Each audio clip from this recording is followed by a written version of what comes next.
Głośniki instalacyjne to segment sprzętu audio, który stosowany jest jako alternatywa dla klasycznych kolumn w zestawach stereo i kina domowego. Rozwiązanie to w ostatnich latach zyskało dużą popularność ze względu na oszczędność miejsca czy brak widocznych kabli. Trzeba jednak mieć świadomość, że nawet najwyższej klasy głośniki instalacyjne nie zastąpią pełnoprawnych kolumn podłogowych lub podstawkowych, jeśli chodzi o jakość dźwięku.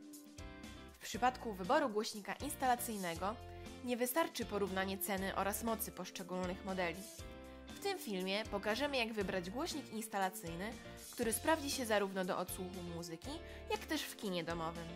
Porównamy dwa głośniki i pokażemy, na jakie cechy zwrócić uwagę przed zakupem. Dostępne modele różnią się bowiem budową, jakością wykonania oraz wykorzystanymi podzespołami. Oba głośniki wykorzystane w naszym porównaniu to konstrukcje dwudrożne, które posiadają 8-calowe przetworniki średnio-niskotonowe. Na początku zmierzymy magnes, który jest najdroższym elementem głośnika. Gdy jest większy niż w konkurencyjnym modelu, wtedy głośnik jest skuteczniejszy i wymaga mniej mocy ze wzmacniacza. Pierwszy głośnik, Melodica BLI8, posiada magnes o średnicy 9 cm, natomiast magnes tańszego głośnika ma średnicę 8 cm. Całość konstrukcji przetwornika umieszczona jest w koszu. Element ten powinien być sztywny i wykonany z dobrej jakości materiału. W przypadku Melodiki widać, że producent wykonał kosz z grubej stali. Jest to bardzo ważne, gdyż odlew wykonany z gorszej jakości metalu nie zapewni dobrej odporności na drgania i będzie przynosił niepożądane rezonanse na ściany. Tweeter, czyli głośnik wysokotonowy, odpowiedzialny jest za reprodukcję dźwięku o częstotliwości od 2000 Hz. Zwróćmy uwagę na jakość materiału, z jakiego wykonany został przetwornik.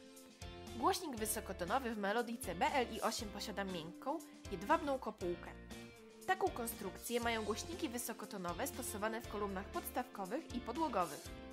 Producent tańszego głośnika nie podał, z czego wykonany został tweeter, lecz wzrokowo możemy ocenić, że jest to prawdopodobnie plastik. Przejdźmy teraz do zwrotnicy. Ten element odpowiedzialny jest za podział pasma. W Melodice BLI8 zastosowano wysokiej jakości zwrotnicę wraz z filtrem, który pozwala na regulację natężenia wysokich tonów. Pozwala to dopasować brzmienie do własnych preferencji oraz warunków akustycznych pomieszczenia. W torze sygnałowym głośnika wysokotonowego producent zastosował walcowy kondensator polipropylenowy i cewkę powietrzną. Wszystkie rezystory są ceramiczne. Drugi głośnik w ogóle nie posiada zwrotnicy, co nie powinno mieć miejsca nawet w przypadku tańszych konstrukcji. Oznacza to, że producent zastosował przetworniki o wąskim paśmie przenoszenia. Dodatkowo taki głośnik jest narażony na spalenie. Przyjrzyjmy się obudowie obu głośników. W Melodice BLI8 została ona wykonana z tworzywa zwanego ABS, które charakteryzuje się wysoką twardością oraz wytrzymałością. W tańszym głośniku obudowa wykonana jest z cienkiego plastiku, którego rodzaju producent nie podaje. Głośniki instalacyjne montowane są za pomocą zacisków w suficie podwieszanym. Zwróćmy uwagę na jakość zacisków oraz ich ilość. W Melodice BLI8 zastosowano 4 solidne zaciski, które pozwolą na pewne zamontowanie głośnika ważącego 2 kg. Tańszy głośnik posiada tylko 3 zaciski, co może mieć przełożenie na solidność i pewność konstrukcji. Różnica w zastosowanych podzespołach ma odniesienie do wagi.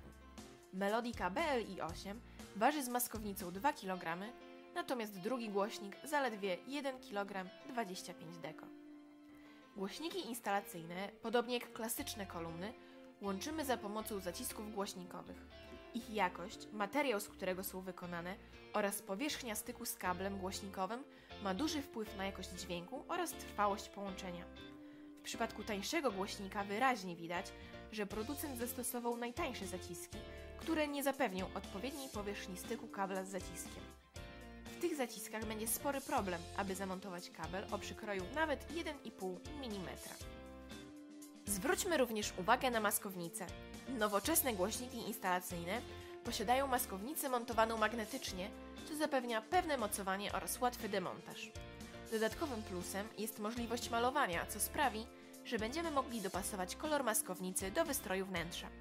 Jak widać, zakup głośników instalacyjnych powinien być przemyślany i poprzedzony dokładnym obejrzeniem konkretnego modelu, a jeśli to możliwe, również odsłuchem. Pozwoli to uniknąć kupna modelu, który nie spełnia naszych oczekiwań. Głośników niskiej jakości, które kuszą wyłącznie niską ceną, na naszym rynku nie brakuje. Montując taki głośnik, podejmujemy decyzję co najmniej na kilka lat. Warto więc poświęcić trochę czasu, aby wybrać odpowiedni model.